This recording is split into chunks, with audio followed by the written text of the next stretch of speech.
안녕하세요. 좋은 하루 보내세요. 저희 채널이 마음에 드셨다면 좋아요와 구독 부탁드려요. 여러분의 응원이 힘이 된답니다. 자, 이제 실화를 하나 들려드릴게요. 제 이름은 박순옥. 올해 68세인 평범하기 그지없는 노인입니다. 젊었을 적엔 전화국에서 30년 넘게 근무했습니다. 꼼꼼하게 일하고 말은 빠르지 않은 여러분이 흔히 떠올리는 격리 아주머니와 비슷한 사람이었죠. 남편은 일찍 세상을 떠나 마포구의 낡은 아파트 한 채와 아들 하나, 박성민을 남겼습니다. 저는 한 달간의 긴 여행에서 막 돌아온 참이었습니다. 제주도, 경주, 설악산까지 한 바퀴 쭉 돌았죠. 여행 경비는 제가 모아둔 쌈짓돈으로 충당했고 어르신 맞춤 소규모 여행 상품에 참여했습니다. 하루 두 끼 식사와 숙박이 보장되었고 길 위에서 아름다운 풍경을 실컷 감상했습니다. 저와 비슷한 연배의 언니들도 몇 명 사귀어 밤에는 함께 족욕을 하며 아이들 이야기, 지병 이야기를 나누었죠. 마음이 한결 가벼워져 말로 다할 수 없이 상쾌했습니다. 그 기분은 제가 여행 가방을 끌고 집 앞에 서서 비밀번호를 누르는 그 순간까지 이어졌습니다. 우리 집 도어록은 2년 전에 바꾼 전자식인데 아들 성민이가 사온 것이었습니다. 열쇠는 잃어버리기 쉽다며 앞으로는 자기가 다 설정해주겠다고 했죠. 그렇게 6자리 비밀번호를 입력하는 방식으로 바뀌었습니다. 저는 그 번호가 돌아가신 남편의 생일이라 똑똑히 기억하고 있었습니다. 하지만 3번을 눌러도 문은 열리지 않았습니다. 비밀번호가 틀렸습니다. 다시 시도해 주십시오. 전자음은 아무런 감정 없이 울렸습니다. 믿을 수 없어 다시 한번 입력했지만 결과는 같았습니다. 저는 짐을 옆에 내려놓고 초인종을 눌렀지만 아무도 응답하지 않았습니다. 귀를 기울여 보니 집안은 쥐 죽은 듯 조용했습니다. 커튼은 쳐져 있고 텔레비전 소리조차 들리지 않았습니다. 손목시계는 오전 9시 42분을 가리키고 있었습니다. 이 시간에 집에 사람이 있다면 초인종 소리를 못 들을 리가 없는데 말이죠. 마음속에 작은 불안감이 피어오르기 시작했습니다. 휴대전화를 꺼내 성민이에게 전화를 걸었습니다. 받지 않았습니다. 다시 걸었지만 역시 음성 사서함으로 넘어갔습니다. 아들은 원래 전화를 잘 받지 않는 편이지만 보통은 바로 다시 걸어오곤 했습니다. 하지만 제가 전날 밤 부산역에서 기차를 타기 전에 내일 아침에 도착한다고 2번이나 문자를 보냈는데 아직도 읽지 않은 상태였습니다. 마침 위층에 사는 옆집 김 아주머니가 재활용 쓰레기 봉투를 들고 내려오다 문 앞에 멍하니 서 있는 저를 보고는 잠시 멈칫했습니다. 어머, 순옥 씨, 돌아오셨네요. 저는 고개를 끄덕였습니다.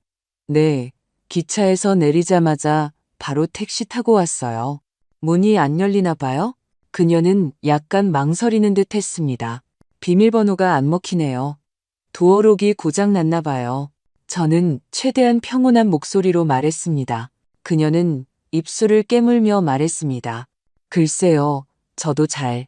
근데 요 며칠 아드님이 누구 데리고 와서 집을 보여주던데 순옥 씨가 다른 데가 계신다고 하더라고요. 요양원에.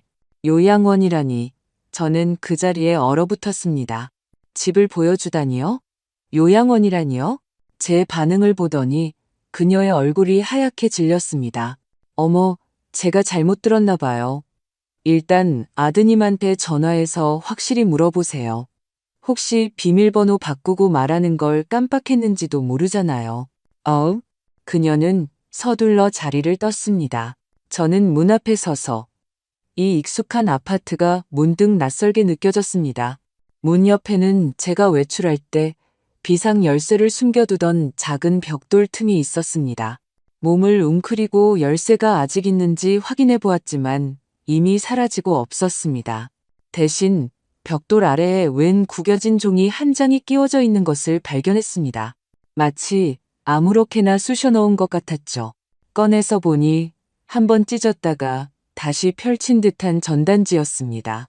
종이를 펼치자 빗물에 번진 자국이 있었지만 평안정신건강의학과라는 글자와 제 이름 박순옥은 선명하게 보였습니다. 아래쪽에는 제 여행기간 중에 날짜로 진료 예약 시간이 적혀 있었습니다. 저는 그 자리에 못 박힌 듯 서 있었습니다. 종이를 쥔 손가락이 차갑게 식어갔습니다. 저는 정신과에 간 적도 그 병원 이름을 들어본 적도 없었습니다. 누가 내 이름으로 진료 예약을 한 걸까? 누가 이 종이를 문 앞에 남겨둔 걸까? 가장 중요한 것은 우리 집 도어록은 왜 바뀐 걸까? 저는 자리에서 일어나 길게 숨을 들이쉬었습니다. 제 여행은 끝났지만 뭔가 훨씬 더 이상한 일이 이제 막 시작된 것 같았습니다. 저는 여행 가방을 끌고 관리실로 향했습니다. 아파트 관리실의 이 과장님은 50대 남자로 나쁜 사람은 아니지만 매사에 무관심한 태도가 몸에 밴 사람이었습니다. 저를 보더니 그는 처음엔 잠시 멈칫하다가 이내 의례적인 미소를 지었습니다. 어이구, 박 여사님, 오랜만에 뵙네요. 네, 방금 돌아왔어요. 저는 최대한 자연스러운 말투로 말했습니다. 저희 집 도어록이 바뀐 것 같아서요. 혹시 범용 직렬버스 감시 영상을 돌려볼 수 있을까요? 최근 며칠 영상으로요. 그는 조금 곤란한 듯 미간을 찌푸렸습니다. 경찰에 신고는 하셨어요? 아직요. 일단 제 아들이 한 짓인지 먼저 확인해 보려고요. 요즘 저한테 제대로 얘기를 안 해줘서요. 그는 몇 초간 망설이다가 결국 고개를 끄덕였습니다. 잠시만요. 제가 한번 찾아볼게요. 그는 사무실 구석에 있는 낡은 컴퓨터를 켜고 키보드를 두드렸습니다. 화면에는 아파트 층별 배치도가 나타났습니다. 우리 동은 한 층에 2가구씩 총 8층짜리 건물이었습니다. CCTV 각도는 넓지 않아 현관 출입구와 엘리베이터 앞만 찍혔습니다. 언제쯤 나가셨죠? 그가 물었습니다. 4월 27일에 나갔어요. 오늘이 딱 한 달째 되는 날이네요. 그는 고개를 끄덕이며 제가 집을 나서는 날로 화면을 돌렸습니다. 역시나 운동복 바지 차림에 제가 회색 여행 가방을 끌고 다른 3명의 일행과 웃으며 밖으로 나가는 모습이 보였습니다. 제가 입고 있던 외투는 오늘과 같은 것이었고 소매에는 절에서 받아온 붉은 실 팔찌가 채워져 있었습니다. 그가 시간대를 뒤로 넘겼습니다. 저는 화면을 뚫어지라 쳐다보았습니다. 처음 며칠간은 우리 집 앞에 접근하는 사람이 거의 없었습니다. 우편 배달부와 쓰레기 수거 차량뿐이었죠. 그러다 5월 16일 오후 3시경 화면이 갑자기 멈췄습니다. 익숙한 인형이 엘리베이터 앞에 나타났습니다. 제 아들 박성민이었습니다. 그는 평범한 검은색 티셔츠에 청바지를 입고 손에는 서류 봉투를 들고 있었습니다. 그의 곁에는 젊은 여자가 한 명 따라붙었습니다. 키가 크고 회색과 흰색이 어우러진 정장 차림의 단화를 신은 몸가짐이 단정한 모습이었습니다. 마치 전문직 종사자처럼 보였죠. 저는 모르는 사람이었습니다. 2 사람은 앞서거니 뒤서거니 엘리베이터에서 내려 우리 집 문 앞에 섰습니다. 성민이가 허리를 굽혀 비밀번호를 몇 번 누르자 여자는 주위를 두리번거리며 누가 있는지 확인하는 듯 했습니다. 비밀번호를 입력하자 문이 금세 열렸습니다. 그는 여자를 먼저 들여보내고 자신도 뒤따라 들어갔습니다. 문이 닫히는 순간 제 심장이 차갑게 내려앉았습니다. 그들이 안에서 얼마나 머물렀는지는 몰라도 영상 속에서 2 사람이 다시 나온 것은 40분이 지난 후였습니다.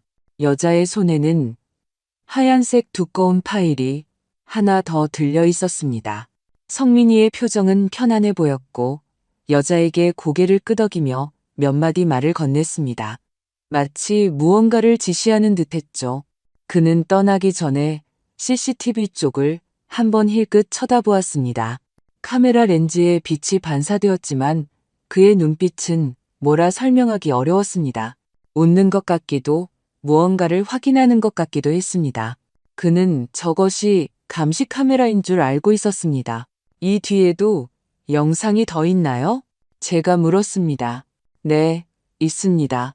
관리 과장이 마우스를 클릭했습니다.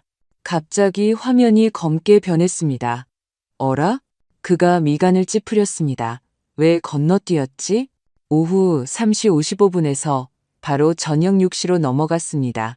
건너뛰었다고요? 네, 가끔 시스템이 재부팅될 때가 있어요. 길지는 않은데 그는 확신이 없는 말투로 말하며 시간 파일을 뒤적였습니다. 아마 그 구간 녹화가 제대로 저장이 안 됐나 봅니다.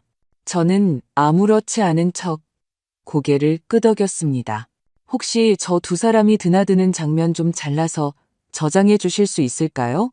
제 친구한테 혹시 아는 사람인지 보여주려고요. 아, 네, 그러시죠. 그는 그 구간을 범용 직렬버스에 저장해 주었고, 저는 미리 준비해 간 빈 USB를 건넸습니다. 고맙습니다. 저는 그를 향해 미소 지었지만 손마디는 하얗게 질려 있었습니다.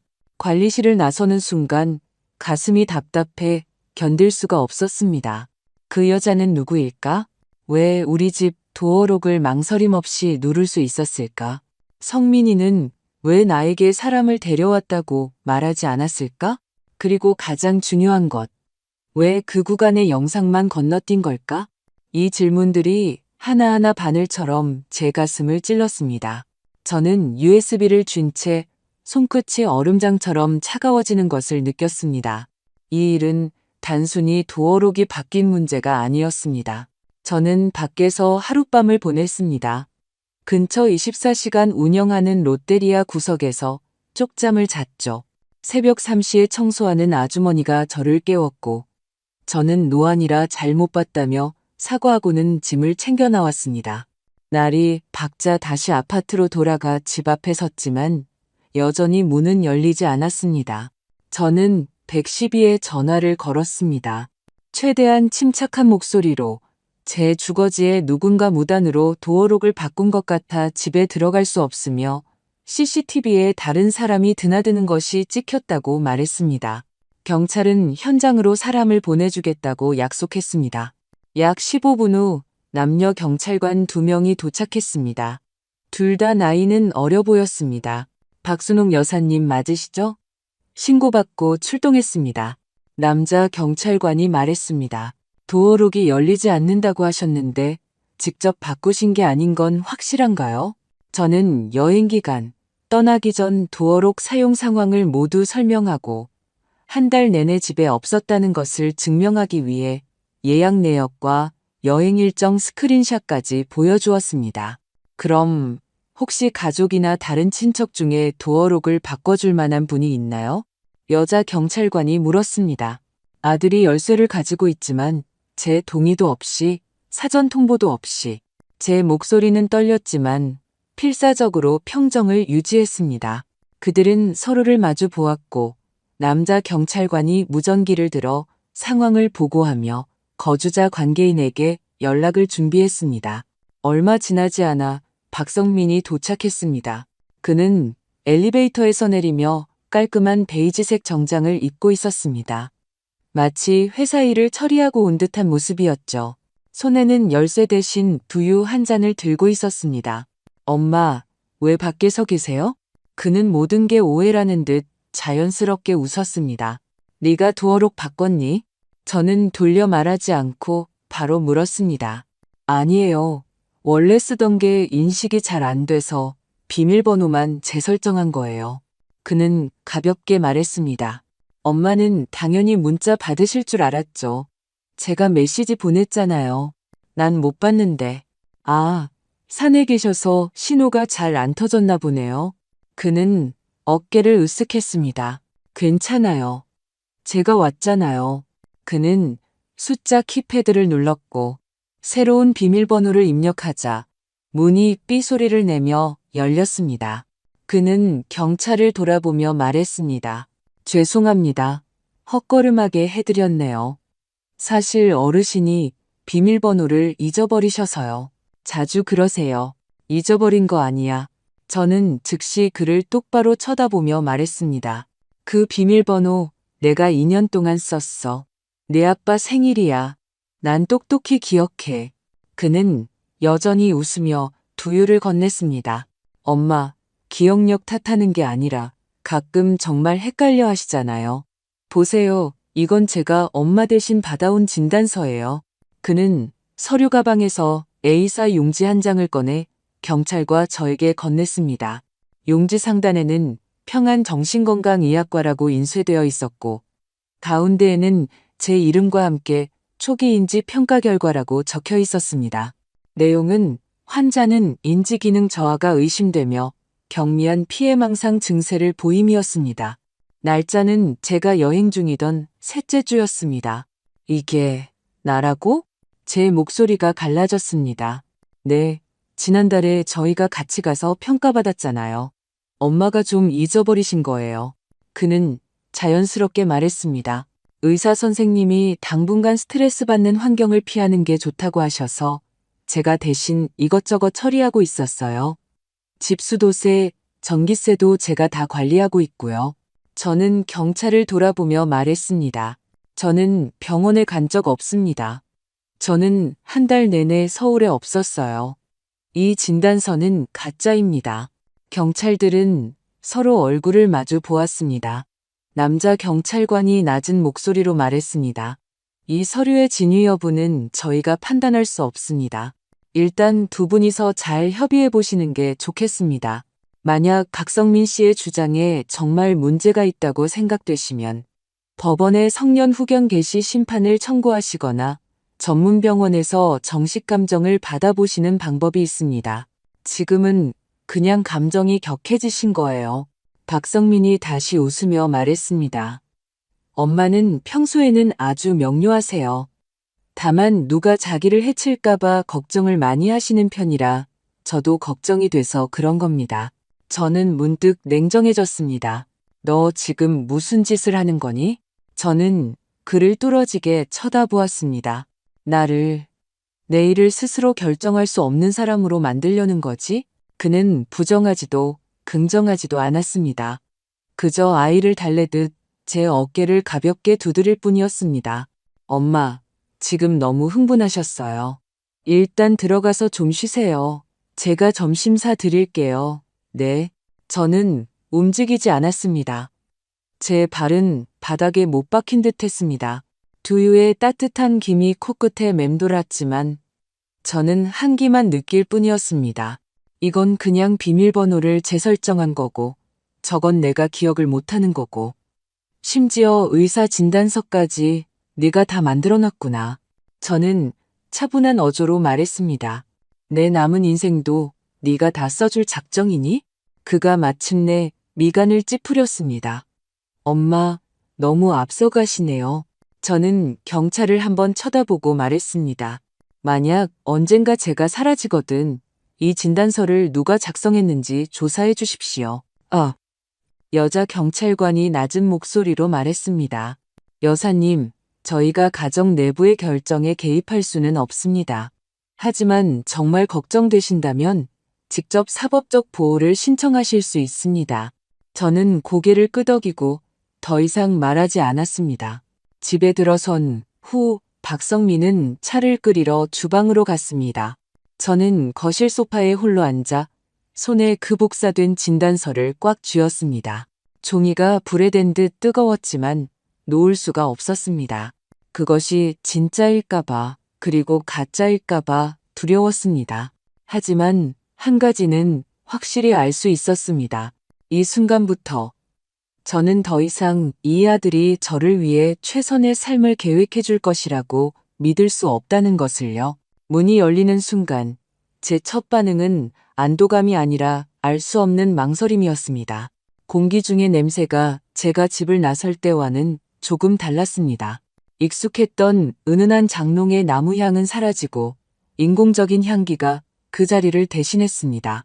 마치 호텔에서 쓰는 아로마 오일처럼 달콤하면서도 약간의 박하향이 섞인 냄새였습니다. 저는 현관에 멈춰 섰습니다. 신발장에 놓인 신발들의 순서가 조금 흐트러져 있었습니다. 제 파란색 슬리퍼는 원래 가장 바깥쪽에 있었는데 지금은 흰색 캔버스화가 그 자리를 차지하고 있었습니다. 그 캔버스화는 작년 설에 마지막으로 신었던 기억이 났습니다. 성민이가 말했습니다. 엄마, 일단 앉아 계세요. 제가 차 한 잔 타드릴게요. 저는 고개를 끄덕이고 천천히 거실로 들어섰습니다. 소파 위에 쿠션 색깔이 바뀌어 있었습니다. 예전에는 제가 직접 꿰맨 파란색 격자문의 천이었는데 지금은 단색에 짙은 회색이었습니다. 소파에 앉아 마음이 덜컥 내려앉았습니다. 원래 우리 집에 있던 세트가 아닌 것 같았습니다. 텔레비전은 그대로 있었고 탁자도 그대로였습니다. 하지만 탁자 아래에 있던 리모컨 수납함이 사라졌습니다. 그 파란색 플라스틱 통 어디 갔니? 리모컨 넣어두던 거. 제가 물었습니다. 아, 그거 너무 낡아서 제가 버렸어요. 그는 아무렇지 않게 말했습니다. 내가 버려도 된다고 한 적 없는데. 그가 잠시 말을 멈췄습니다. 그냥 수납함이잖아요. 엄마, 맨날 낡은 물건 정리해야 한다고 하셨잖아요. 저는 대꾸하지 않고 주방으로 걸어갔습니다. 싱크대 문을 열자 양념들은 모두 그대로 있었지만 순서가 달랐습니다. 예전에는 왼쪽부터 간장, 맛술, 참기름, 식초 순이었는데 지금은 참기름이 가장 왼쪽에 있었습니다. 제 간장병은 뚜껑이 바뀌어 있었습니다. 색이 더 진한 것으로 제가 평소에 사던 상표가 아니었습니다. 제가 나지막이 물었습니다. 주방도 손댔니? 청소 좀 해드렸어요. 좀 깨끗해 보이잖아요. 엄마, 주방 깨끗한 거 제일 신경 쓰시잖아요. 저는 억지로 미소를 짓고는 방으로 들어갔습니다. 침대보는 새 것이었습니다. 옅은 베이지색 잔체크 무늬가 프린트되어 있었죠. 원래 제가 쓰던 것은 짙은 보라색 꽃무늬 침대 시트로 수십 번 빨아서 부드럽고 낡은 냄새가 배어 있었습니다. 이 침대보는 새 것이라 빳빳했습니다. 내 원래 침대보는 제가 세탁해뒀어요. 며칠 뒤에 마르면 드릴게요. 저는 고개를 끄덕이고 옷장을 열었습니다. 안에 있는 옷들은 대체로 그대로 있었지만 다시 깔끔하게 개어져 있었습니다. 제가 가장 자주 입던 스웨터 몇 벌은 맨 아래에 들어가 있었고 맨 위에는 오히려 제가 거의 입지 않는 긴 치마들이 놓여 있었습니다. 저는 베란다로 향했습니다. 화분들이 전부 사라져 있었습니다. 내 스킨답서스는 제 목소리가 약간 높아졌습니다. 아, 잎이 다 시들어서 제가 뽑아버렸어요. 시든 걸 네가 어떻게 알아? 내가 떠나기 전에 물 다 줬는데. 어우, 제 목소리는 크지 않았지만 떨리기 시작했습니다. 그는 어깨를 으쓱했습니다. 보니까 다 누렇게 떴던데요. 제가 뭘 알겠어요? 저는 가슴속에 맺힌 답답한 기운을 억누르려는 듯 깊게 숨을 들이쉬었습니다. 다시 거실로 돌아왔을 때 그는 이미 차 두 잔을 내어놓고 있었습니다. 엄마, 좀 어색하실 수 있다는 거 알아요. 그가 말했습니다. 하지만 전 그냥 엄마가 돌아오셔서 좀 편하게 지내셨으면 했어요. 이런 자질구레한 일에 신경 쓰지 않으시고요. 저는 찻잔을 받았지만 마시지는 않았습니다. 그저 찻잔 가장자리를 꽉 줄 뿐이었습니다. 이런 자질구레한 것들이 다 내가 이 집에서 살아온 증거야. 제가 나지막이 말했습니다. 그는 대답하지 않았습니다. 문득 거실 탁자 서랍이 생각났습니다. 저는 몸을 웅크리고 서랍을 열어 외출 전에 넣어두었던 공과금 납부 영수증 사본 뭉치를 찾았습니다. 누군가 저 대신 요금을 납부했는지 날짜를 확인하고 싶었습니다. 파일은 그대로 있었지만 그 안에 있던 복사용지 두 장이 사라져 있었습니다. 저는 고개를 들어 그를 바라보았습니다. 이것도 네가 뒤졌니? 그의 눈썹이 살짝 움직였습니다. 그냥 정리 좀 해드렸을 뿐이에요.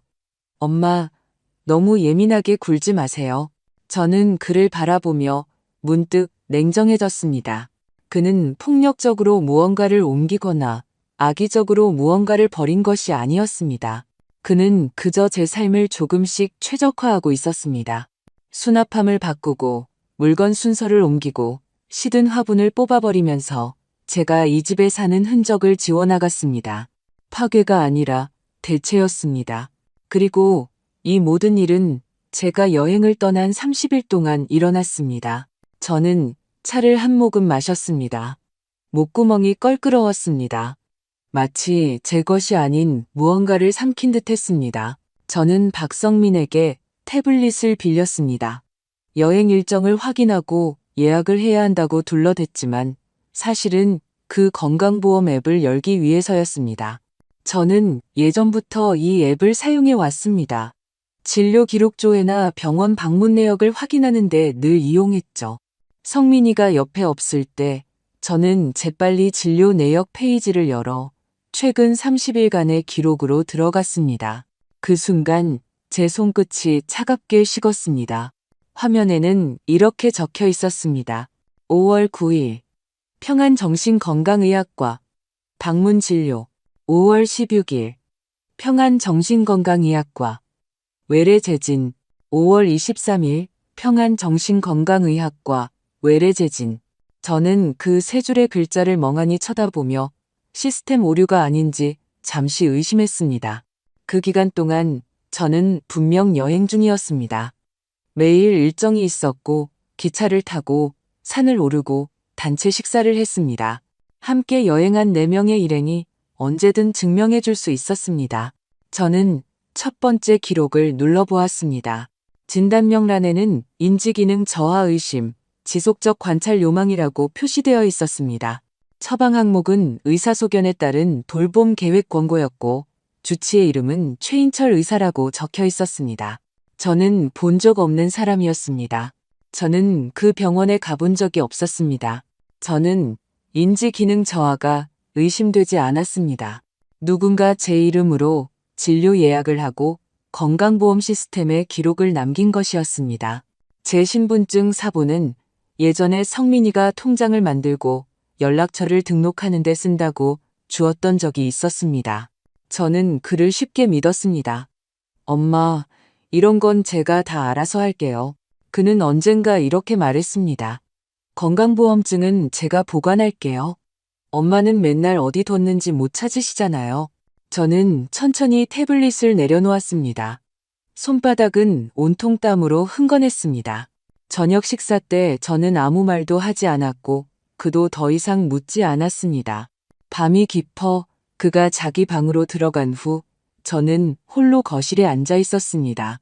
부드러운 노란 조명 아래 집은 거의 메아리가 없을 정도로 조용했습니다. 하지만 제 머릿속은 마치 시끄러운 시장처럼 온갖 소리와 장면들이 뒤죽박죽으로 뛰어다녔습니다. 그 여자가 집을 드나들던 CCTV 영상, 바뀐 양념통, 사라진 화분, 그리고 진료 예약 명단에 나타난 제 이름, 문득 한 가지가 떠올랐습니다. 아파트 게시판에 한번 그 병원의 무료 인지 검사 광고가 붙어 있었던 적이 있었습니다. 아마 그때부터였을 겁니다. 그가 계획을 세우기 시작한 것은 다음 날 아침 저는 긴 바지로 갈아입고 운동화 끈을 단단히 묶었습니다. 작은 가방을 메고 버스를 타 평안 정신건강의학과로 향했습니다. 그 병원은 낡은 상가 건물 2층에 있었습니다. 입구에는 고령자인지 지원 사업협력병원이라는 문구가 붙어 있었고 벽에는 조기검진, 조기지원, 여러분의 행복한 제2의 인생을 함께합니다. 같은 문구에 포스터가 여러 장 붙어 있었습니다. 접수대에 있는 젊은 여직원에게 말했습니다. 제 진료 기록을 좀 떼어볼 수 있을까요? 그녀는 저를 한번 훑어보더니 물었습니다. 어머님, 건강보험증 가져오셨어요? 저는 건강보험증을 꺼냈습니다. 그녀는 카드를 긁더니 웃으며 말했습니다. 박순옥 어머님이시네요. 전에는 보호자분이랑 같이 오셨어요. 최인철 원장님은 저희 주치의 중 한 분이세요. 제가 언제 왔었죠? 그녀는 기록을 뒤적였습니다. 마지막으로 오신 게 5월 23일이네요. 그 전에도 2번 오셨고요. 아드님 박성민 씨랑 같이 오셨어요. 저는 온 적 없어요. 제 목소리는 크지 않았지만 분명했습니다. 서명 기록은 있나요? 혹시 방문했을 때 영상이라도 찍어둔 거 있나요? 제가 언제 제게 문제가 있다고 말했죠? 접수 직원은 당황했습니다. 제 반응을 예상하지 못한 듯 했죠. 제 목소리는 변하지 않았습니다. 저는 안쪽을 힐끗 보며 물었습니다. 원장님 지금 계신가요? 그녀는 잠시 머뭇거리더니 말했습니다. 아니면 일단 예약을 제가 오후 시간으로 잡아드릴까요? 지금 기다리겠습니다. 저는 물러서지 않았습니다. 당신들이 어떻게 다른 사람을 시켜 내 이름으로 진료 예약을 하고 서명을 하게 했는지 알아야겠습니다. 아마 제 표정이 너무 단호했거나 상황이 심상치 않다는 것을 깨달았는지 그녀는 자리에서 일어나 안쪽으로 걸어갔습니다. 몇 분 후 안경을 쓴 중년의 남자 의사가 걸어 나왔습니다. 그는 키가 작고 능글맞은 미소를 짓고 있었습니다. 박순옥 여사님, 안녕하세요. 무슨 문제라도 있으신가요? 제가 박순옥입니다. 그는 고개를 끄덕였습니다. 저는 여기 온 적이 없습니다. 그의 눈빛이 잠시 흔들렸지만 그는 즉시 대답했습니다. 여사님께서 기억을 잘 못하시는 것 같습니다. 저희에겐 분명히 3번의 기록이 있고 모두 정상적으로 접수하셨습니다. 서명은 제가 한 게 아닙니다. 저는 주머니에서 작은 수첩을 꺼내 한 페이지를 펼쳤습니다. 이게 제가 평소에 쓰는 제 이름입니다. 비슷해 보이나요? 그는 말이 없었고 입가의 미소는 반쯤 사라졌습니다. 제가 덧붙였습니다. 건강보험 심사평가원에 당신들 시스템 기록을 확인해달라고 요청할 생각입니다. 어쩌면 우리같이 경찰서에 가서 설명하는 게 더 나을지도 모르겠네요. 제가 미친 건지 아니면 당신들이 다른 사람과 짜고 제 신분을 도용한 건지요. 분위기는 몇 초간 싸늘해졌습니다. 그는 한 걸음 물러서며 말했습니다. 여사님, 일단 다른 공간으로 가서 차분히 과정을 설명해 드리겠습니다. 저는 그를 바라보며 적에 없는 눈빛으로 말했습니다. 저는 설명을 들으러 온 게 아닙니다. 확인하러 온 겁니다. 그들이 힘을 합쳐 저를 제 인생에서 지워버리는 연극을 꾸미고 있다는 사실을요. 저는 병원에서 나와 곧장 지하철을 타고 버스로 갈아타 관할 등기소로 향했습니다. 제 마음속에는 이미 하나의 추측이 자리 잡고 있었습니다. 이 모든 것은 단순히 저를 병원에 보내려는 것이 아니라 제 명의로 된 재산에 이미 누군가 손을 댔다는 것이었죠. 서울의 햇볕은 뜨거웠습니다. 저는 모자챙으로 햇빛을 가리며 등기소 안으로 들어섰습니다. 시원한 에어컨 바람이 얼굴에 와 닿았습니다. 번호표를 뽑으니 대기 인원이 13명이라고 표시되어 있었습니다. 저는 의자에 앉아 홀 건너편의 부동산 매매 사건 진행 상황 조회 화면을 바라보았습니다. 그쪽에는 대부분 젊은이들과 부동산 중개인들이 말끔한 옷차림으로 집중한 표정을 하고 있었습니다. 제 차림새는 그들과 어울리지 않아 보였습니다. 제 차례가 되어 창구로 다가가 신분증과 인감도장을 꺼냈습니다. 제 명의로 된 부동산에 매매나 이전 기록이 있는지 조회하고 싶습니다. 담당자는 능숙하게 키보드를 두드렸습니다. 곧이어 말했습니다. 박순옥 씨, 서울시 마포구 신춘동 X번지 303호는 현재 본인 명의로 등기되어 있습니다. 최근에 이 주소와 관련해서 누군가 이전 신청을 한 적이 있나요? 예고 등기라든지 위임 대리 이전 같은 거요. 그는 화면을 보더니 갑자기 눈썹을 살짝 치켜떴습니다. 5월 19일에 매매 예고 등기 신청건이 하나 들어왔습니다. 아직 승인되지는 않고 심사 중입니다. 제 심장이 쿵 내려앉았습니다. 신청인이 누군가요? 그는 저를 한번 쳐다보고는 다시 화면을 보았습니다. 그의 말투에 약간의 망설임이 섞였습니다. 박성민 씨입니다. 저는 깊게 숨을 들이쉬었습니다. 그 매매 신청서에 제가 서명한 서류가 첨부되어 있나요? 그는 고개를 끄덕이며 서랍에서 복사된 용지 한 장을 꺼내 제게 건넸습니다. 이건 스캔된 파일입니다. 당사자는 열람하실 수 있습니다. 저는 종이를 받아 들었습니다. 첫눈에 익숙하면서도 낯선 글씨가 눈에 들어왔습니다. 제 이름 박순옥이 위임란에 서명되어 있었습니다. 필체는 저와 매우 흡사했지만 약간 경직되어 보였습니다. 마치 흉내낸 것처럼요. 저는 평소에 옥자의 기역 받침을 넓게 쓰는 편인데 이 필체는 받침이 가운데 선 안으로 움츠러들어 있었습니다. 그리고 마지막 획이 약간 둥글었습니다. 마치 따라 그리는 도구를 사용해 억지로 베껴 쓴 듯 했습니다. 이 서명, 혹시 대조해 보셨나요? 제가 물었습니다. 저희가 필적을 직접 대조하지는 않습니다. 보통 신청인이 완전한 서류를 제출하면 됩니다. 그는 제 아들이지만 저는 집을 팔라고 위임한 적이 없습니다. 담당자는 조금 난처한 표정을 지었습니다. 만약 서명이 위조되었다고 의심되시면 필적 감정과 등기 말소, 신청을 하실 수 있습니다. 다만 법적 절차를 거쳐야 합니다. 저는 고개를 끄덕이며 두 손으로 서류 가장자리를 꽉 쥐었습니다. 이 신청서 사본 한 부 복사할 수 있을까요? 네, 가능합니다. 다만 자료실에서 직원의 도움을 받아 복사하셔야 합니다. 그가 말했습니다. 저는 신분증을 들고 옆에 있는 자료실로 갔습니다. 그 종이가 복사되어 나올 때 제 심장은 종을 치는 것처럼 무겁게 울렸습니다. 주택의 감정평가액이 오른쪽 상단에 적혀 있었습니다. 8억 원정.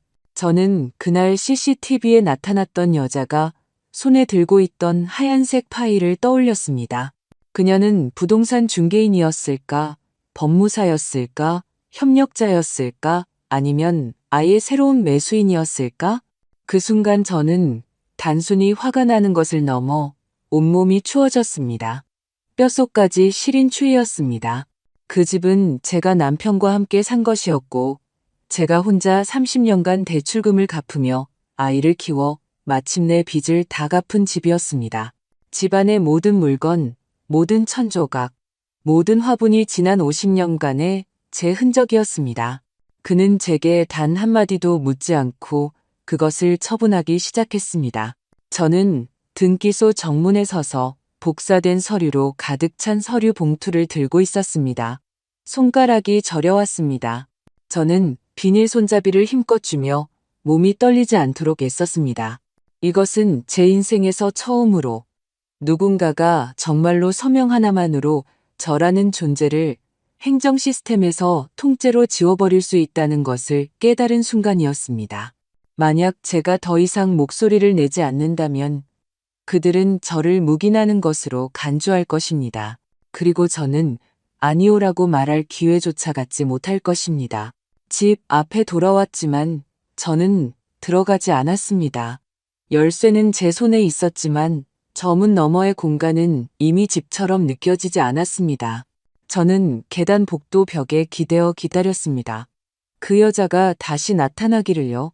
저는 그녀가 누구인지 다시 올 것인지 확신할 수 없었습니다. 하지만 직감적으로 이 일은 이대로 멈추지 않을 것이라고 느꼈습니다. 그녀가 성민이를 따라 한번 들어왔다면 분명 다시 나타날 것이었습니다. 사흘을 기다린 끝에 그녀가 마침내 나타났습니다. 금요일 오전이었습니다. 아파트 입구는 방문객 등록이 엄격하지 않아 관리실에 이름만 남기면 되었습니다. 그녀는 평상복 차림이었습니다. 깔끔한 연한 베이지색 상의에 검은색 긴 바지를 입고 테 없는 안경을 쓰고 있었습니다. 분위기는 단정했고 학원 선생님처럼 보였습니다. 그녀는 망설임 없이 엘리베이터로 향했고 저는 즉시 뒤따라 탔습니다. 그녀는 3층을 눌렀습니다. 저는 그녀의 등 뒤에 서서 손에 무엇을 들고 있는지 보았습니다. 딱딱한 재질의 서류 파일이었습니다. 누구 찾으세요? 제가 입을 열었습니다. 그녀는 돌아보며 경계하는 눈빛으로 저를 한번 훑더니 이내 미소를 지었습니다. 아, 박 여사님 뵈러 왔어요. 박 여사님이요? 저는 그녀를 똑바로 쳐다보았습니다. 그녀는 웃으며 말했습니다. 네, 박성민 씨 어머니요. 저는 성민 씨 아내예요. 그녀는 천천히 말했습니다. 말투는 일상적인 일을 설명하는 것 같았고 거짓말하는 것 같지 않았습니다. 이름이 어떻게 되시죠? 최유진입니다. 그녀가 말했습니다. 이웃이신가 봐요? 저는 대답하지 않았습니다. 엘리베이터가 3층에 도착하자 그녀는 곧장 우리 집 문으로 향했습니다. 제가 비밀번호를 바꿔두었으니 문은 당연히 열리지 않았습니다. 그녀는 휴대전화를 꺼내 전화를 걸었습니다. 전화 저편에서는 아무도 받지 않는 듯 했습니다. 그녀는 잠시 서 있다가 저를 돌아보았습니다. 정말 여기 사시는 분 맞으세요? 제가 물었습니다. 그녀는 잠시 멈칫하더니 여전히 웃으며 말했습니다. 그럼요. 제 남자친구가 여기 살아요. 저도 몇 번 묵었고요. 방금은 남편이라고 하셨는데요. 그녀의 미소가 조금 굳었습니다. 아직 혼인신고는 안 했지만 같이 산지 좀 됐어요. 제가 박성민의 어머니입니다. 제가 말했습니다. 그녀의 얼굴에서 마침내 미소가 깨졌습니다. 저는 그녀를 바라보며 아무 말도 하지 않았고 그녀도 입을 열지 않았습니다. 몇 초 후 그녀는 억지로 한마디를 내뱉었습니다. 제가 시간을 잘못 알았나 보네요. 죄송합니다. 저는 휴대전화를 꺼내 녹화 버튼을 눌렀습니다. 방금 당신이 성민 씨 아내라고 했고 여기서 살았다고도 했죠? 그녀는 즉시 옆으로 피하며 카메라를 피했습니다. 말투가 다급해졌습니다. 어머님, 이러지 마세요. 곤란해져요. 당신도 방금 당신 명의가 아닌 집문을 열고 들어가려고 했잖아요. 당신도 그 장면 녹화해서 당신이 여기 온 목적을 설명해 보는 게 어때요? 제가 다그치듯 말했습니다. 그녀는 더 이상 말하지 않고 몸을 돌려 달아났습니다. 저는 계단까지 따라가 그녀가 다급하게 아래층으로 내려가는 모습을 보았습니다. 손에 든 서류 파일이 흔들리고 표정은 당황해 있었습니다. 그녀는 친척을 찾아온 것이 아니었습니다. 어떤 계획을 확인하고 처리하고 실행하러 온 것이었습니다. 저는 더 이상 쫓지 않았습니다. 몸을 돌려 관리실로 향했습니다. 이 과장님, 저는 관리 과장의 이름을 불렀습니다. 방금 베이지색 옷 입은 여자가 제 아들 아내라고 하던데요. 방문객 명부에 서명했나요? 그는 저를 한번 쳐다보았습니다. 표정이 미묘했습니다. 그분 자주 오세요. 등록부에는 며느님이라고 적혀 있던데요. 제 며느리 아니에요. 그가 멍하니 서 있었습니다. 제 아들은 혼인신고도 안 했고 결혼도 안 했어요. 집에 데려와서 인사시킨 적도 한 번도 없고요. 가족 중 누구도 아니에요. 저는 또박또박 말했습니다. 그는 긴장하기 시작했습니다. 어이구, 그런가요? 근데 올 때마다 박 여사님 댁이라고 하니 저희가 몰아묻기도 그렇잖아요. 저는 그를 바라보며 차갑게 말했습니다. 그 여자가 우리 집에 들어와서 서류를 가져가고 제 방을 뒤지고 제 뒤실을 처리해 주겠다고 입만 열면 말했어요. 혹시 생각해 보셨나요? 당신들이 들여보낸 사람이 가족이 아니라 친족을 위장한 외부인일 수도 있다는 거요. 관리과장의 얼굴색이 변했습니다. 그는 서둘러 말했습니다. 어머님, 걱정 마세요. 다음부터는 신분 확인 꼭 하겠습니다. 저는 대꾸하지 않고 몸을 돌려 나왔습니다. 집에 돌아온 후 저는 도어록 비밀번호를 다시 설정하고 모든 열쇠를 복사해 새로운 곳에 숨겼습니다. 저는 수첩을 꺼내 오늘의 날짜, 녹화 내용, 대화 세부 사항, 그리고 그녀 이름의 발음까지 적었습니다. 최유진. 들어오자마자 제가 며느리예요 라고 말하는 여자. 그녀는 집을 잘못 찾아온 것이 아니었습니다. 계획의 일부였습니다. 그리고 저는 더 이상 다음 단계가 일어나기를 기다릴 수 없었습니다. 그날 아침 박성민이 아침 식사를 사들고 왔습니다.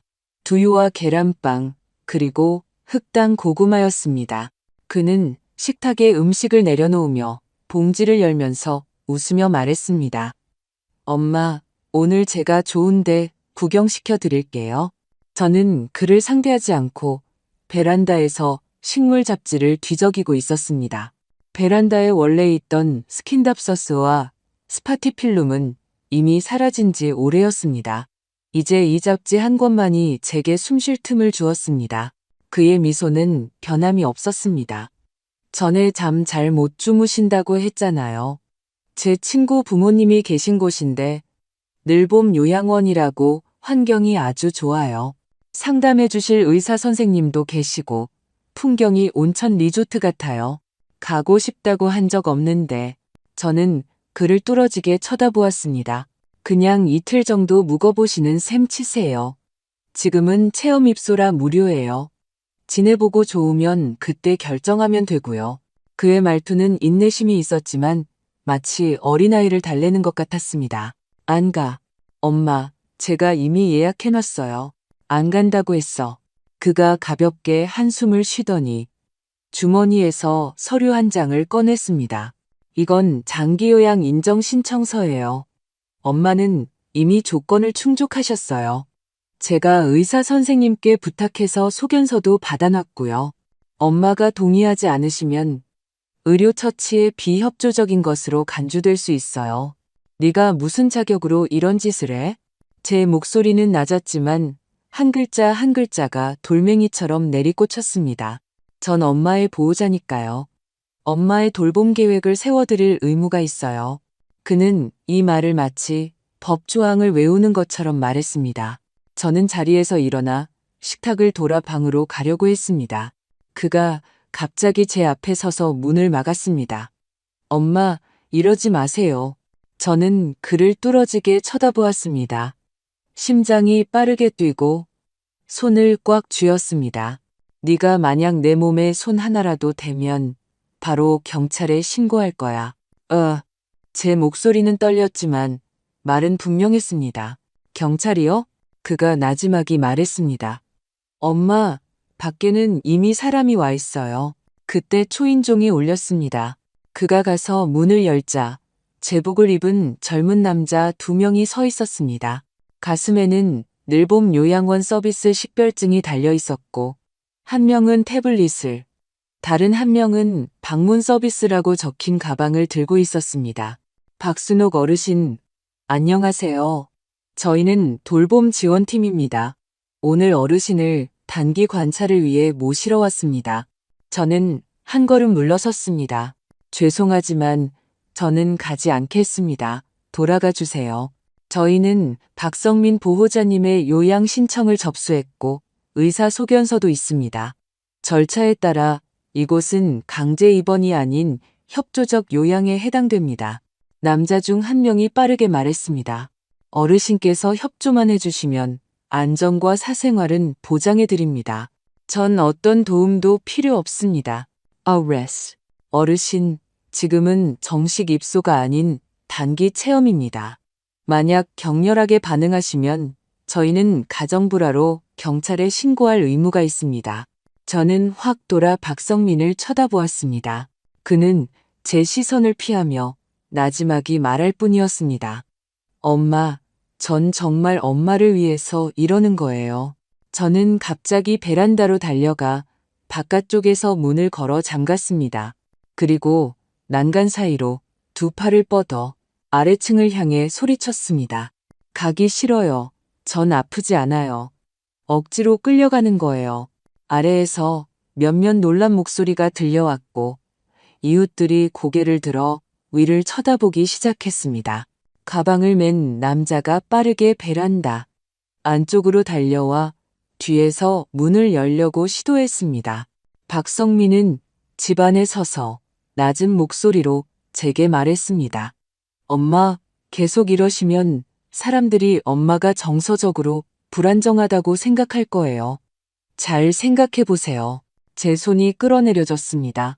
그들은 침착하지만 능숙한 힘으로 저를 집 안으로 들어오게 했습니다. 그리고 가방을 맨 남자가 제게 나지막이 말했습니다. 어르신, 저희는 그냥 편히 쉬시도록 도와드리는 거예요. 강제로 하는 거 아니에요. 정말 아니에요. 저는 마치 진정된 동물처럼 가만히 서 있었습니다. 그들은 저를 데리고 아래층으로 내려갔습니다.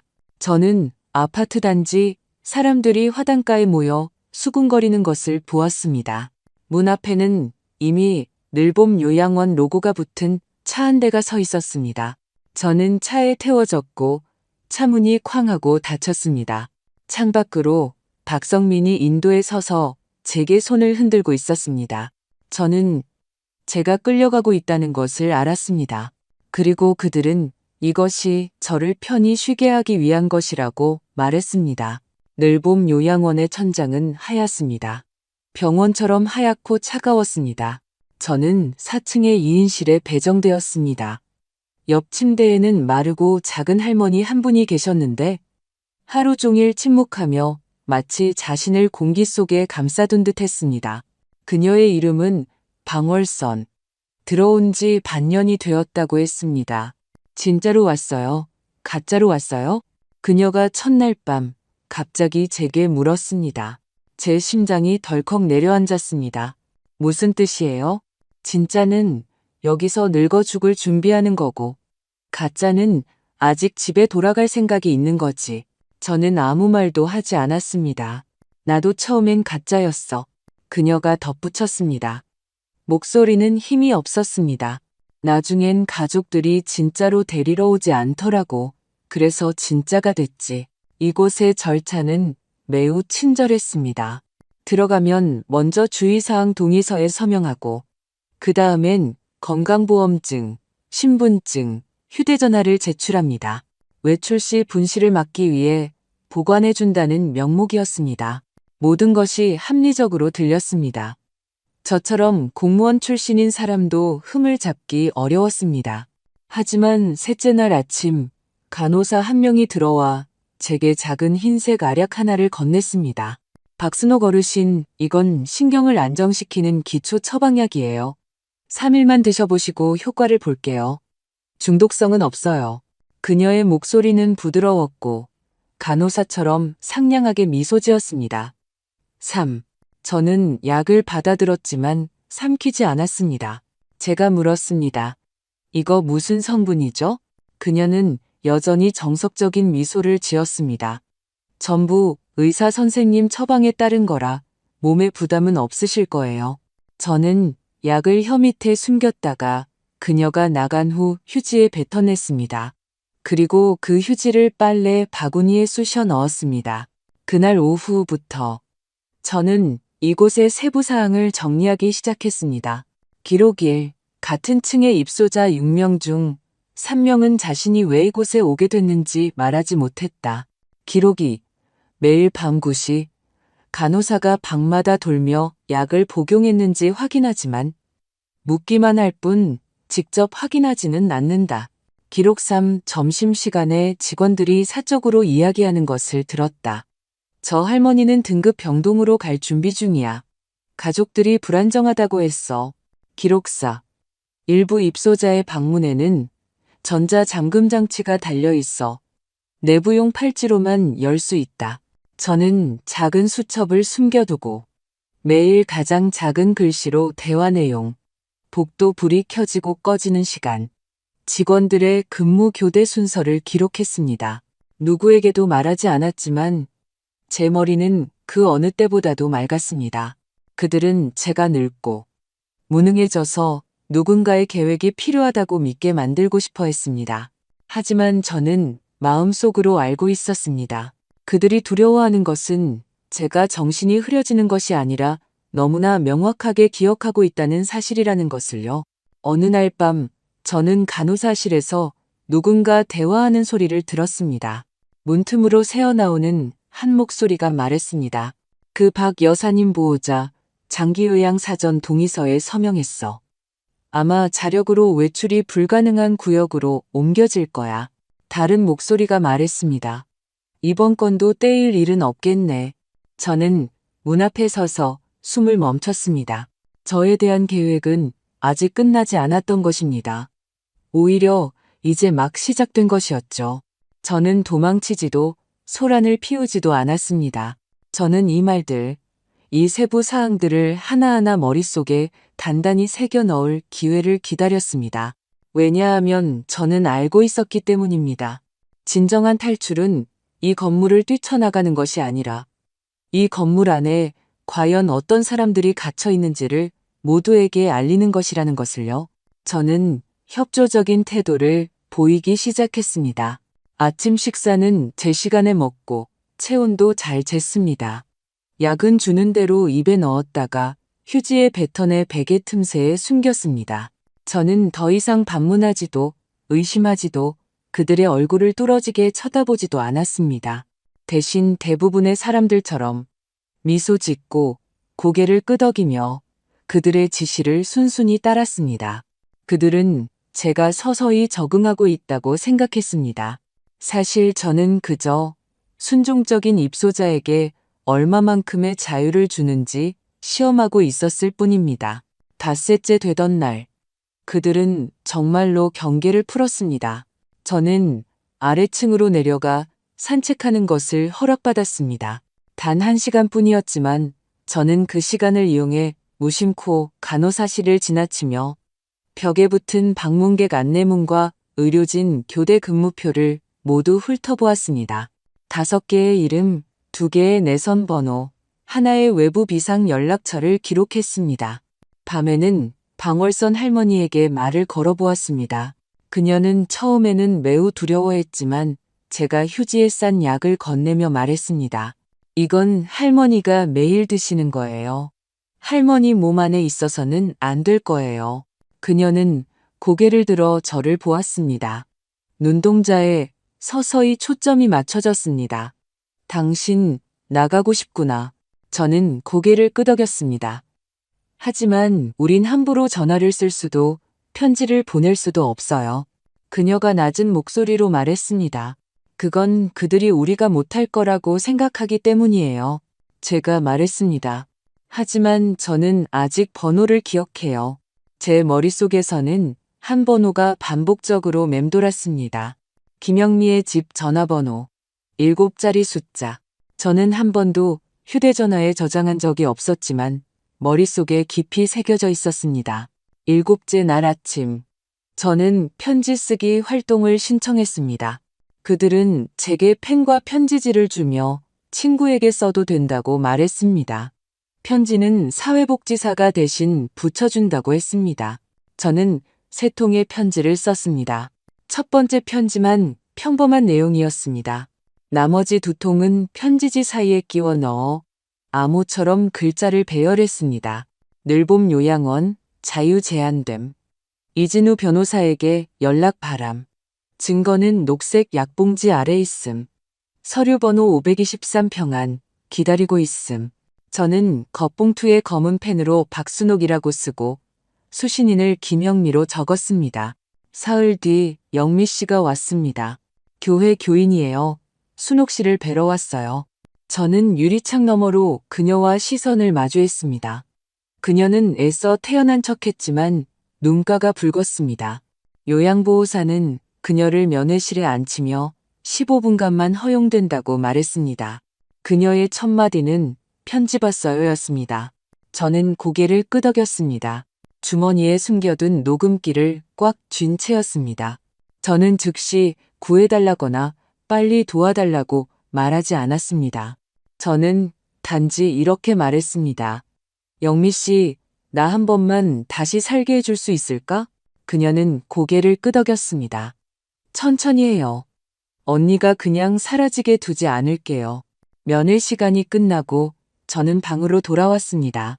그리고 쪽지를 꺼내 그날 밤 간호사실에서 나눈 대화를 받아 적었습니다. 그것은 제가 녹음한 첫 번째 증거였습니다. 이제 저는 그들의 이름이 무엇인지, 교대 시간이 언제인지, 누가 약을 배달하는지, 누가 장기요양 동의서에 서명했다고 말했는지 알게 되었습니다. 저는 또한 다음 단계에 무엇을 해야 할지도 알게 되었습니다. 저는 구조를 기다리는 사람이 아니었습니다. 저는 제 자신을 구해야 하는 사람이었습니다. 서울 서부지방법원 제2호 법정. 에어컨이 너무 강했습니다. 재판석 중앙에는 무궁화 문양의 국장이 걸려 있었습니다. 마치 제가 기억하는 옛 직장의 회의실 같았습니다. 저는 당사자석에 앉았습니다. 제 곁에는 이진우 변호사가 있었습니다. 그는 제게 서두르지 말고 천천히 호흡하며 상대가 허점을 보이게 하라고 당부했습니다. 맞은편에는 제 아들 박성민이 앉아 있었습니다. 회색 정장을 입고 있었죠. 그의 옆에는 그 여자, 최유진이 수수한 흰색 원피스로 갈아입고 차분한 표정으로 앉아 있었습니다. 판사가 입을 열었습니다. 박순옥 씨, 직접 반박 의견을 진술하셔도 좋습니다. 저는 천천히 자리에서 일어났습니다. 제 이름은 박순옥, 올해 68세입니다. 저는 이 사건에서 정신이 쇠약하고 망상이 있으며 자신을 관리하기에 부적합한 사람으로 지목되었습니다. 하지만 오늘 저는 이 자리에 서서 시간과 장소를 알고 있으며 제 인생 전부를 빼앗으려는 사람이 누구인지도 알고 있습니다. 계속하십시오. 판사가 고개를 끄덕였습니다.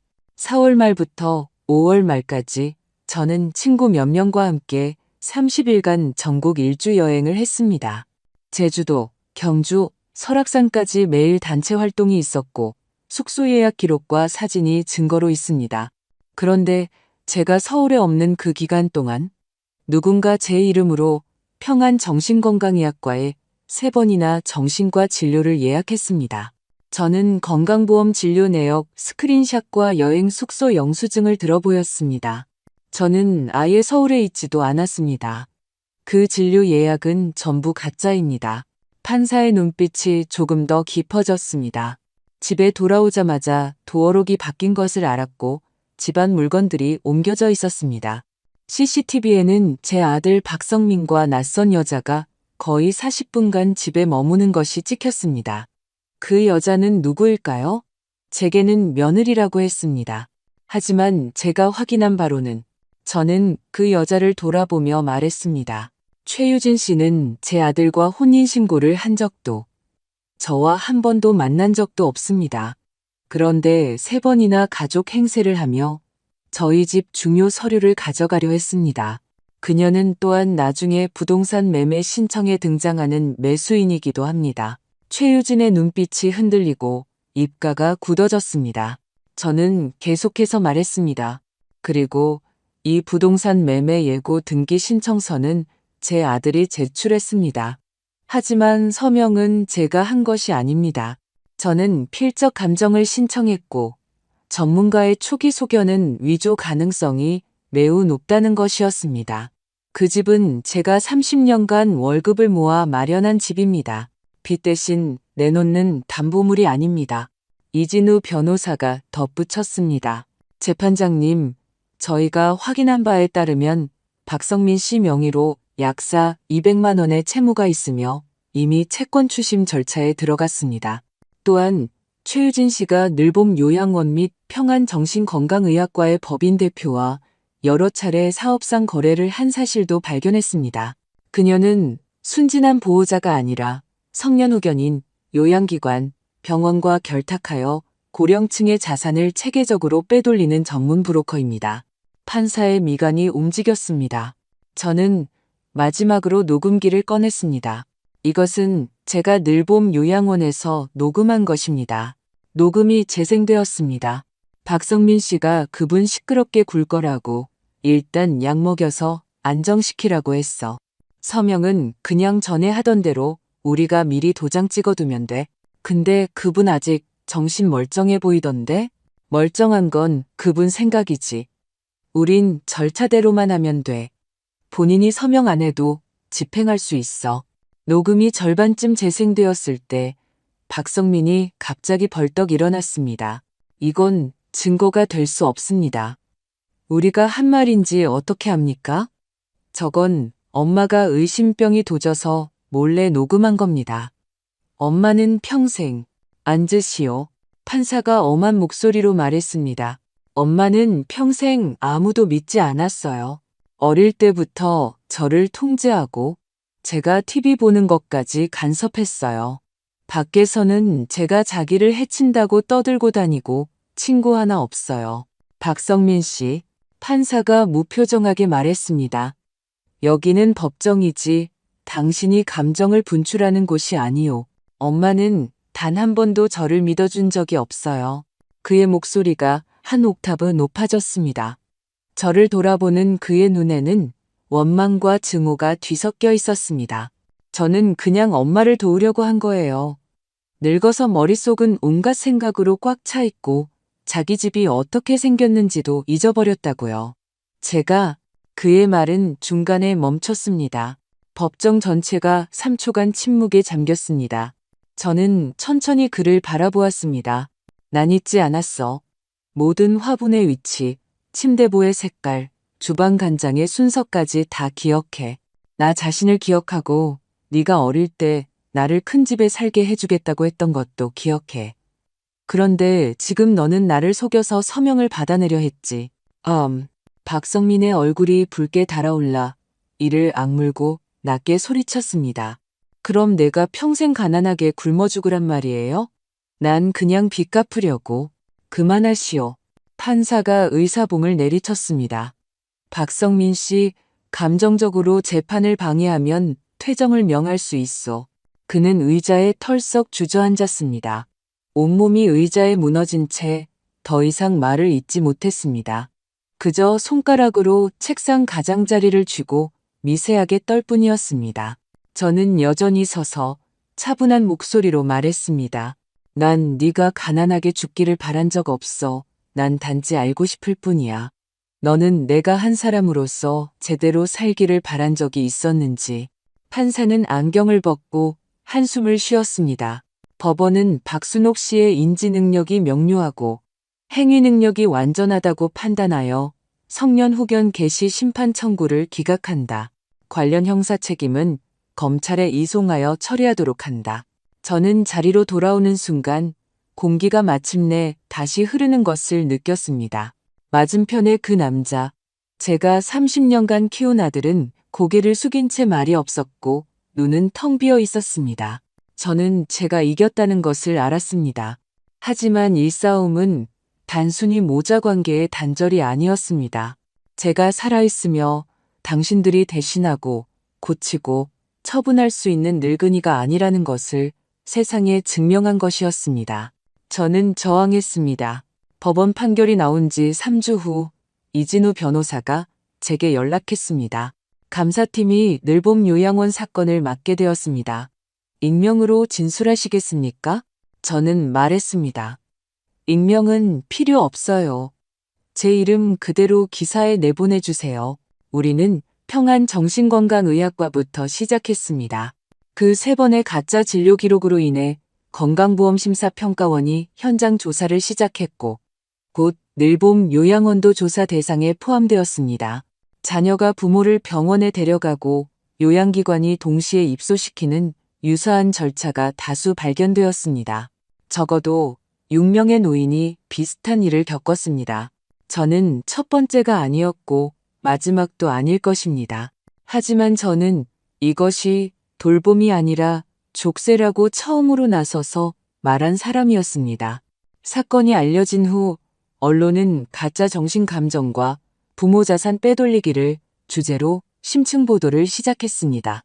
한 주간지는 심지어 일면에 이렇게 썼습니다. 안락사를 거부한 어느 퇴직자의 이야기.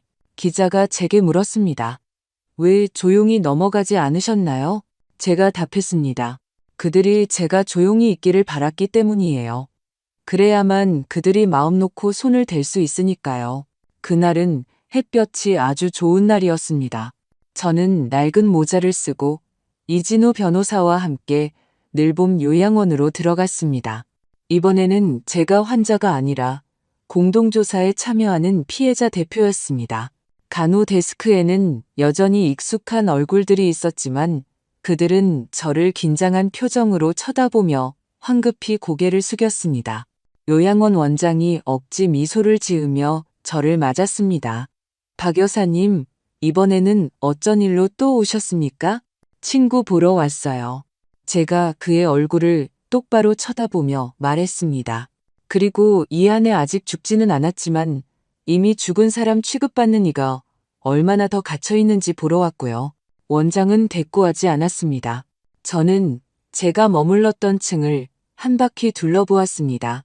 익숙한 냄새, 저를 7일간 가두었던 그 문, 불안하게 미소 짓던 직원들 모두 그대로였습니다. 단지 감사팀의 배지가 하나 더 달려 있었을 뿐이었습니다. 복도 끝에 이르자 방월선 할머니가 베란다가에 앉아 있었습니다. 햇살이 그녀의 약간 굽은 등을 비추고 있었습니다. 그녀가 고개를 돌려 저를 보자 눈빛이 반짝였습니다. 박순옥 씨. 저는 다가가 그녀의 손을 가볍게 잡았습니다. 할머니가 하신 말씀 기억해요. 진짜는 여기서 늙어 죽을 준비하는 거고, 가짜는 집에 돌아갈 생각이 있는 거라고요. 그녀의 입가가 떨리더니 미세한 목소리가 흘러나왔습니다. 나중엔 나도 내가 진짜인지 가짜인지 잊어버렸어. 저는 몸을 웅크리고 서류 한 장을 그녀의 무릎 위에 올려놓았습니다. 이건 변호사님이 준비해 주신 위탁 철회 신청서예요. 이거 작성하시면 저희가 같이 나가 드릴게요. 그녀는 고개를 들었습니다. 눈이 젖어 있었습니다. 저는 그녀의 손톱이 깔끔하게 다듬어져 있고 이마의 검버섯도 그대로 있는 것을 보았습니다. 몸은 늙었지만 눈빛은 마치 돌멩이를 깨끗이 닦아낸 후 다시 빛나는 것 같았습니다. 요양원을 떠나던 날 저는 뒤를 돌아보지 않았습니다. 방월선 할머니는 휠체어에 앉아 있었고 영미 씨가 그 뒤를 밀었습니다. 저는 앞에서 걸었습니다. 마치 한 명의 여행객을 집으로 데려가는 것 같았습니다. 인생이 70을 바라보는 나이에 다른 사람을 퇴원시키는 일을 하게 될 줄은 꿈에도 몰랐습니다. 하지만 이제 저는 압니다. 어떤 사람들은 아픈 것이 아니라 다른 사람에 의해 입원하기로 결정된 것이라는 것을요. 뉴스가 나간 후 몇몇 어르신들이 제게 몰래 전화를 걸어왔습니다. 박순옥 씨 맞으세요? 집을 어떻게 지켜야 하는지 좀 가르쳐 줄 수 있을까요? 저는 한 통 한 통 전화를 받고 한마디 한마디 설명해 주었습니다. 그날 밤늦게 저는 집에 돌아왔습니다. 제 것인 문, 제 것인 소파, 그리고 방금 끓인 죽이 담긴 냄비에서는 아직 김이 모락모락 피어올랐습니다. 저는 앉아서 죽을 한 숟갈 떠먹었습니다. 더 이상 아무도 제게 이건 입에 안 맞을 거다. 이런 방식이 당신에게 더 좋다. 나이도 있는데 신경 끄라고 말하지 않았습니다. 제 입맛에는 제가 맞추면 되고 제 방식은 제가 결정하면 됩니다. 나이는 들었지만 저는 아직 퇴장하지 않았습니다. 저는 천천히 퇴장할 것입니다. 천천히 늙고 천천히 마지막을 향해 갈 것입니다. 하지만 그 속도는 제가 직접 조절할 것입니다. 저는 다시 원래의 일상으로 돌아왔습니다. 아침 7시에 일어나 베란다의 화분들을 다시 정리했습니다.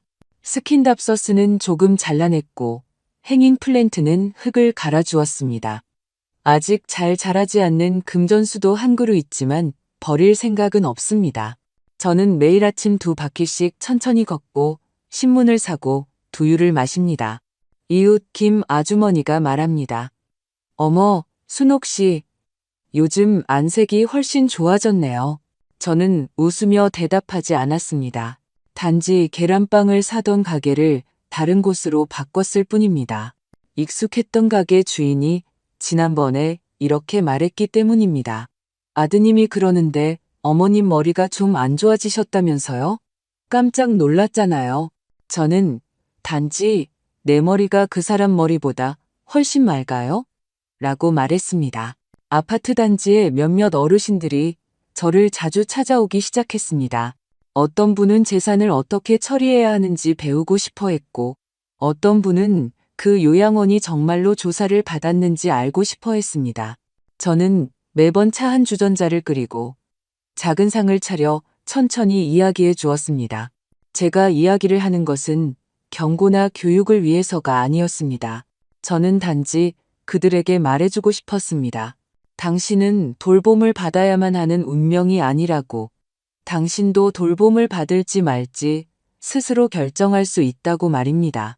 저는 더 이상 박성민을 미워하지 않습니다. 용서했기 때문이 아닙니다. 그가 더 이상 제 남은 날들을 결정할 수 없기 때문입니다. 그와 그의 선택은 법과 시간이 알아서 처리할 것입니다. 저는 평생 잘못된 일도 하고 사람도 잘못 믿었습니다. 하지만 저는 온전한 한 사람으로 사는 것을 포기하지 않았습니다. 어느 날 오후, 저는 낡은 수첩을 꺼내 첫 페이지를 펼쳤습니다. 그때 저는 늘봄 요양원에서 가장 작은 글씨로 이렇게 썼습니다. 나는 아직 살아있다. 증거를 남겨야 한다. 그리고 이제 저는 마지막 줄을 썼습니다. 나는 살아남았고 버텨냈다. 이제 천천히 살아가자. 저는 누군가의 입에 오르내리는 지혜로운 어르신, 역전의 여왕, 혹은 감동적인 엄마가 되고 싶지 않습니다. 저는 그저 박순옥입니다. 너무 일찍 열쇠를 넘겨주지 않는 한 사람. 저는 다른 사람의 입에 오르내리는 미래가 되고 싶지 않습니다. 저는 제 자신의 현재가 되고 싶습니다. 박순옥 씨의 경험은 믿기 어려울 수 있지만 저희가 접하는 어르신들 사이에서는 결코 드문 사례가 아닙니다. 한 노인이 정신 상태가 불안정하다는 꼬리표를 달게 되었을 때 과연 말하고 삶을 결정할 권리를 잃게 되는 걸까요? 장기 요양, 돌봄과 같은 명분 아래 진행되는 절차가 또 다른 통제와 박탈이 될 때 우리는 어떻게 자신을 지켜야 할까요? 또 어떻게 그것을 분별해야 할까요? 여러분은 박순옥 씨의 선택을 어떻게 보시나요? 그녀의 저항은 과도한 예민함이었을까요? 아니면 명료한 굳건함이었을까요? 그녀의 아들 박성민은 어쩔 수 없는 선택을 한 걸까요? 아니면 처음부터 계획된 것이었을까요? 방울선 할머니처럼 점점 진짜가 되어가는 사람들은 사회가 어떻게 발견하고 손을 내밀어야 할까요? 댓글창에 여러분의 진솔한 생각을 남겨주세요. 비슷한 경험을 하셨을 수도 있고 연로하신 부모님과 함께 이 길을 걷고 계실 수도 있습니다. 여러분의 경험이 다른 누군가에게는 막다른 길에서 벗어날 이정표가 될 수 있습니다. 이처럼 현실적인 상황과 인생의 선택에 초점을 맞춘 더 많은 실제 이야기를 보고 싶으시다면 저희 채널을 구독해주세요. 그리고 이 영상을 여러분이 아끼는 친구와 가족에게 공유해주세요. 아래 댓글을 통해 우리 함께 서로의 목소리에 귀 기울여요.